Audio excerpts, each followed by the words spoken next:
গতকাল থেকে শুরু হয়েছে সিপিআইএমের দুদিন ব্যাপী রাজ্য কমিটির বৈঠক। আজ দ্বিতীয় দিনের বৈঠক চলছে। বৈঠকে রাজ্যে ইন্ডিয়া জোটের ভবিষ্যৎ নিয়ে দীর্ঘ সময় আলোচনা হয় বলে সূত্রের খবর। পাশাপাশি নির্বাচনে যদি একা লড়তে হয় তাহলে রণকৌশল কি হবে তা নিয়েও আলোচনা হয়। এখন পর্যন্ত আসন্ন লোকসভা নির্বাচনে এককভাবে লড়াইয়ের সিদ্ধান্তে অনড় সিপিআইএম।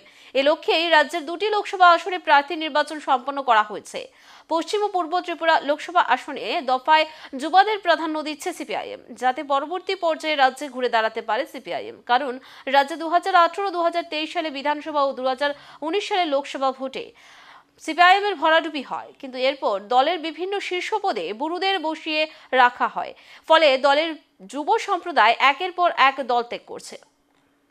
আমাদের দেশের যে লোকসভার সাধারণ নির্বাচন আসছে, আমাদের রাজ্যে তার প্রস্তুতি আমরা আগেই শুরু করেছি, তার পর্যালোচনা করা।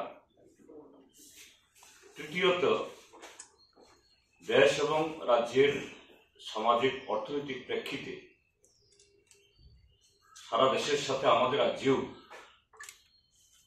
শ্রমিক, কৃষক, ক্ষেতমজুর, ছাত্র, যুবক, বিভিন্ন অংশের মানুষ